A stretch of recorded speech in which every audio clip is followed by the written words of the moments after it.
Este News, ang katatapuran ng paglikom ng mga sumo. Ng iba nga sinasarigan, kudian kapatuuran, ugan kaupayan ng mga kadauhan. Este News, mga notisya nga tikang newsroom and Eastern Summer News Service. Este News.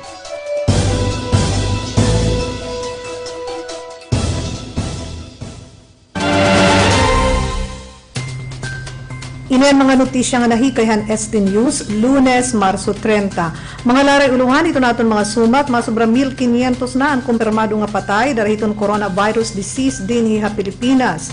Ngan igintugot han Food and Drug Administration ang paggamit hin 5 nga rapid test kits para hiton coronavirus.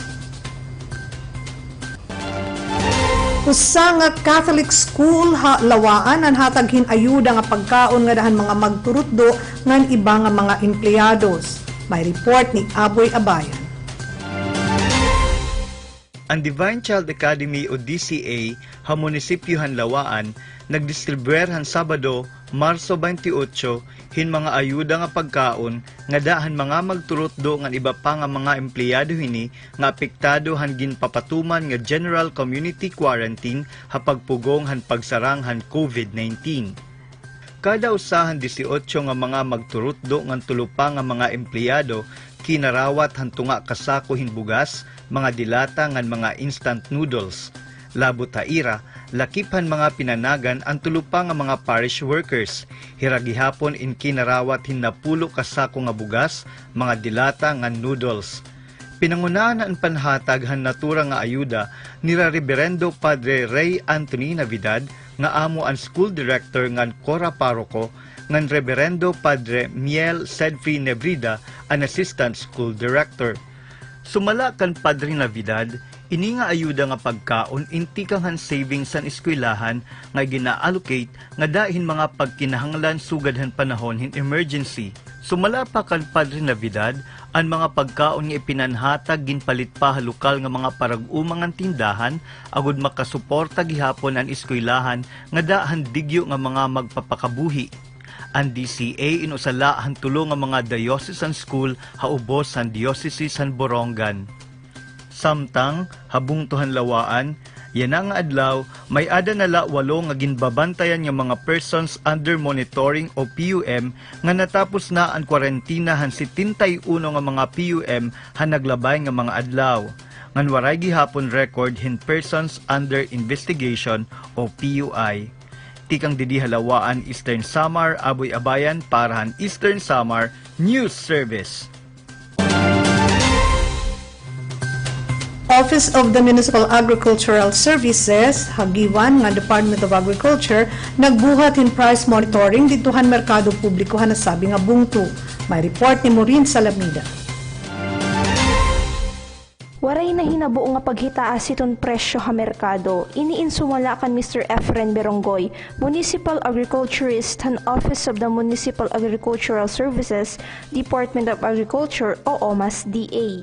Kaupo ng Department of Trade and Industry o DTI o Rural Health Unit of Giwan personnel, nagbuhat iton price monitoring ang mga nasabi nga buhatan ha merkado iton Giwan agud masiguro nga waray na hinanabo nga paghitaas iton presyo iton mga basic necessities nga gindudurot ha kada tagsa nga lamesa iton usang pamilya sugod iton bugas, isda, manok, karne ug mga utanon. Sumala kan Mr. Berongoy hapag kaya na barato iton presyo iton isda ha merkado ug supisyente pa iton stocks nga bugas nga dahiton usangad ton duha ka bulan. Era si rin, era kuno ko anha ang mga big consumer stores, mga malas pangadawan ani up to 2 months.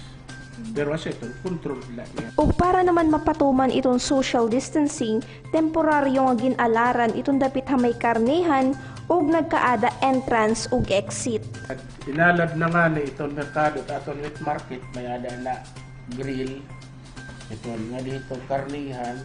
Samtang mahugot naman nga nagpapatuman ug nagsusunod itong precautionary measures sa merkado itong Giwan. Kundiin ginbubutangan itong hand sanitizer itong mamaralit nga masako ba merkado ug may da face mask ug nagsusunod itong social distancing. Tikang di nga Giwan Izrin Somar, ini Maureen Salamida, Izrin Somar News Service. Samtang ang Eastern Samar Provincial Hospital inaghimuhin triage area, gawas ini iton ospital kundiin kukonsultahon iton mga pasyente nga may ada mga sintomas in respiratory infection. Arian report. Ginpahaluag na iton Eastern Samar Provincial Hospital iton ira triage area para mas makahatag hinhugot nga serbisyo nga dahiton mga pasyente labi na iton may ada mga respiratory symptoms. Ini inagtutuyo nga mahibulagla iton konsultasyon hiton mga may ada sugad nga sintomas pareho hiton sipon ngan ubo tikang hiton mga pasyente nga may ada la iba nga problema panlawas.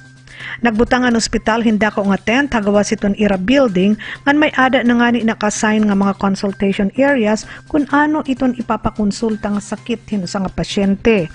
Maagi iton triage area iton may ada mga hiranat, sipon, ubo, masul iton butol, masul iton ulo ngan diri maupay iton inaabata iya lawas. Nga tanan ini ginbubuhat para mapadagmit iton pagtagad iton mga pasyente nga may ada respiratory symptoms labi na kay parehas ini iton sintomas iton COVID-19 ngan usa ini nga precautionary measure abot nga iton dako pangatarog iton coronavirus disease.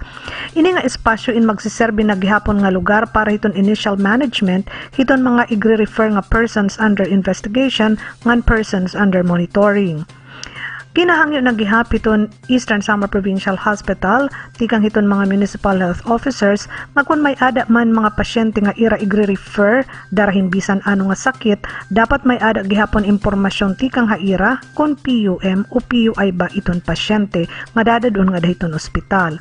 Importante ini sugad nga mga pitad para daman masiguro ang proteksyon hiton mga doctors, nurses nga iba pa nga mga health workers di dahiton aton ospital. Komportable naman ini nga makeshift nga triage area, abrila iton mga ligid hini ngan may ada mga air coolers para maupay iton ventilasyon. Ini nga triage area inaadala hiton nata diton ESPH ngan pagbisita naton kanina sige paan pag-ayad pero magagamit na ini anuman nga adlaw yana nga semana. Inabutin 11,568 ang mga persons under monitoring o PUM nga nahitala nga validated din habugos nga Rehiyon 8. Iniimbasa na advisory nga igin pagawas sa Department of Health yan nga kulo. Samtang usa naman ang kumpirmado nga kaso hin COVID o coronavirus disease.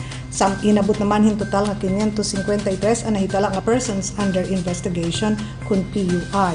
Pero hayan na may ada nala 397 nga mga PUI, 43 ang nakagawas na tikang nga mga ospital, ngan 112 na ang nag-upay ang kondisyon panlawas ngan cleared na tikang hanira home isolation.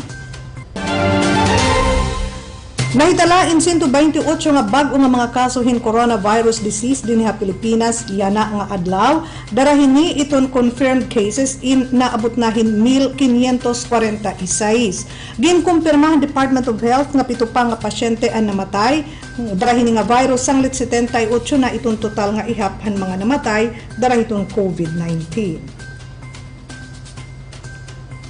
Ginaprubahan ang Food and Drug Administration yana la in 5 nga antibody test kits para itong coronavirus disease. Nagsiring ni FDA Director General Eric Domingo nga ini nga rapid test kits amo gihap itong ginagamit ditohin mga nasod nga apektaduhan virus sugad itong Singapore nga China. Upat ini nga test kits inhimo dito ha China usa iton himo ha Singapore. Iton rapid test kit nagamit la hindugo hiton pasyente nga nakaka-detect ini mga antibodies samtang iton PCR based test nga amo iton ginagamit yana inakuhahin aktual nga swab tikang hiton pasyente nga nadideterminer hini iton aktual nga presensya hiton coronavirus. Iton rapid test in mas madagmit naman nga makapagawas iton resulta kung ikukumpara hiton PCR based. Pero ginpahayag ni Domingo nga makuha lagi hapon hin swab para hin confirmatory testing. Siring pa ni Domingo nga kinahanglan nga maghirot paggamit hini nga rapid test kits dara kay nagsusukol lain hiton antibodies ngan diri hiton viral load. Waluan patayan mag-crash inusa nga eroplano kagabi Haninoy Aquino International Airport pasado alas 8. Sumalahan Manila International Airport Authority ang insidente inahinabo hakatapusan han runway 24 mentras nga tipalupad pala ang eroplano tigda nala ini nga naglurab. Ang eroplano in din tatag-iyahan Lion Air ngan tipakadto ini Haneda Airport dito Japan. waray nakalibre bis usang pasahero. Sakayhan eroplano inusa nga flight medic, usa nga nurse, doctor, tulong nga crew, usa nga pasyente upod gihapon an assistant. Unang mga Filipino, usa nga Canadian ngan usa nga Amerikano an mga sakayhan eroplano. Mag-aalas 9 nahan maparong an kalayo sumalahan BJMP.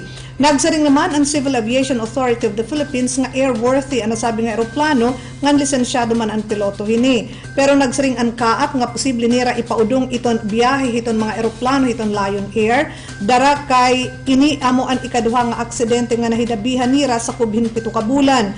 Mahinunumduman nga niyan han Setyembre han nakalabay nga tuig usag gihapon nga medical evacuation plane han Lion Air in nag-crash ha Laguna kun diin patay ang tanan nga 5 sakay hini. Ang nag-crash nga eroplano kagabi in ginamit pala niyan han Sabado para magdarahin medical supplies ti pakadduha Iloilo.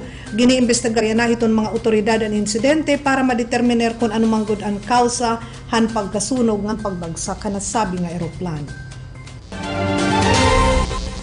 Nagpatapod ang Department of Health nga iton ira mga health facilities nga mga hospitals in matataganhin mga personal protective equipment kun PPEs nga ginagamit hiton mga health personnel nga masiguro nga talwa sira kun magtatagadhin mga pasyente nga may ada COVID. Sumalakan Health Undersecretary Rosario Vergeri, damo ang mga PPEs nga ginpalitan gobyerno, damo gihapon ang nagkaabot nga mga donasyon, sanglit matatagan iton mga ospital, hiton ira ginkikinahanglan nga higamit. Damo na nga mga ospital haluzon ngan Metro Manila in natagan hini. Mahinunumduman nga didahan nakalabay nga mga semana, naging dako nga problema ang mga PPEs, sanglit ang mga volunteers ngan pipira nga mga grupo, inanhimo na lang mga improvised PPEs para gamiton hiton mga frontliners. Magpapadayon iton mga sumat kataliwan hin mga pahinungdon.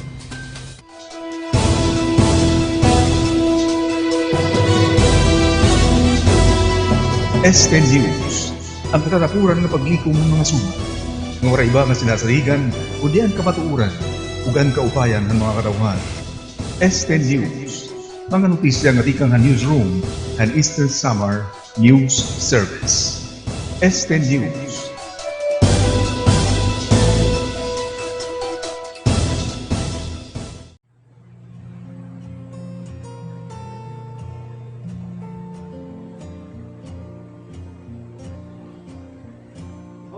A quarantine Catholic.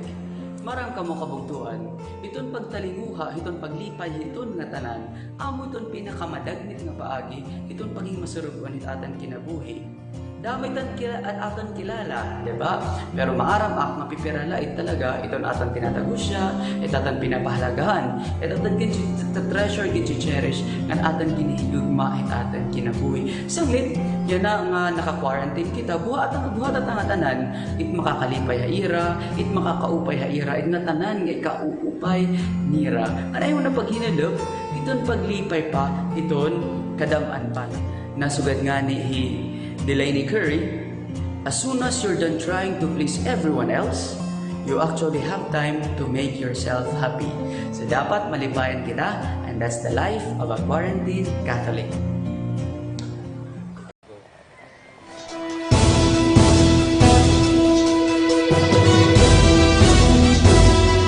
Este News, ang katatapuran ng paglikom ng mga sumat. Ng iba nga sinasaligan, o diyan kapatuuran, ugan kaupayan ng mga kadauhan. Este News, mga notisya nga tikang newsroom and Eastern Summer News Service. Este News.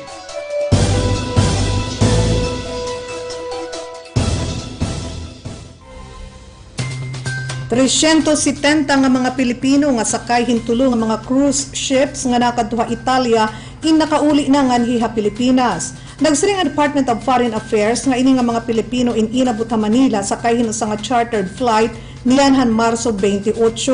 248 ha ira in sakayhan MV Costa Luminosa nga nakaduong ini dito ha Milan ngan an MV Grandiosa ngan MV Opera nga nakadto ha Roma.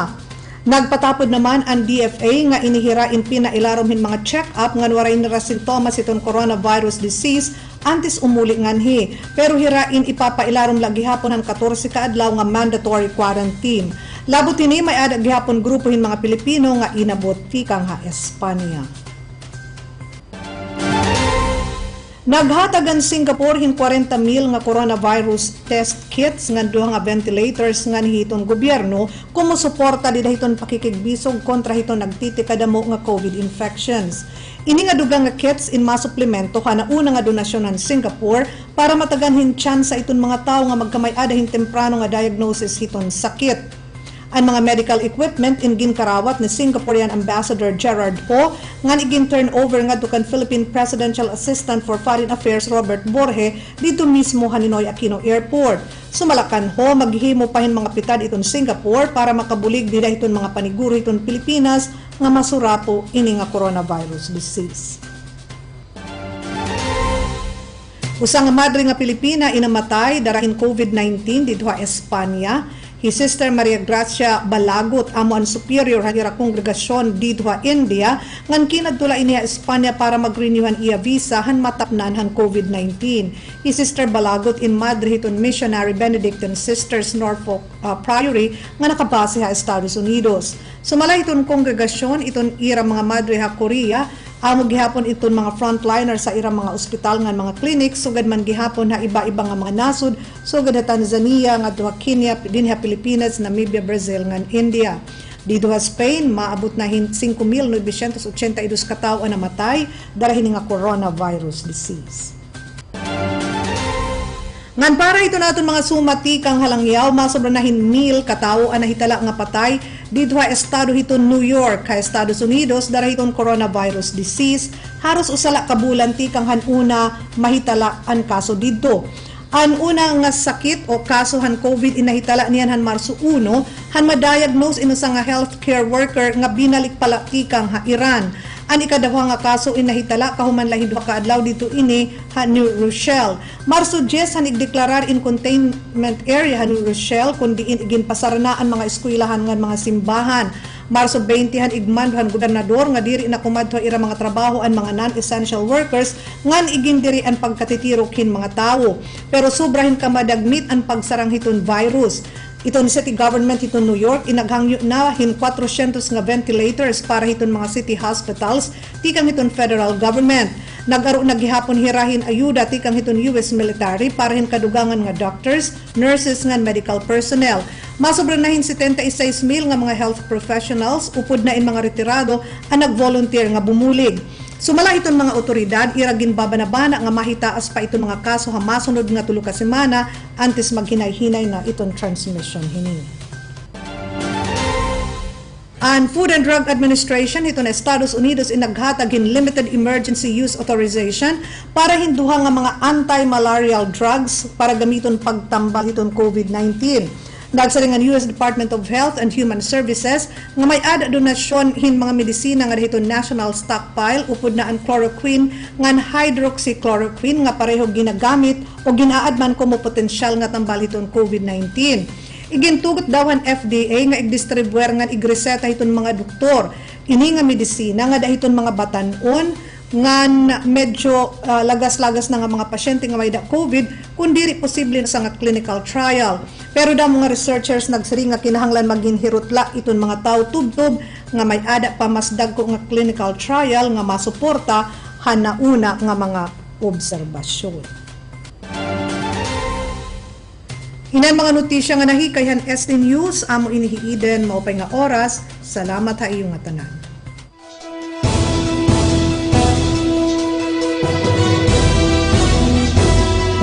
Este News, ang katatapuran ng paglikom ng mga sumat. Ng iba nga sinasaligan, o diyan kapatuuran, ugan kaupayan ng mga kadauhan. Este News, mga notisya nga tikang ha newsroom and Eastern Summer News Service. Este News.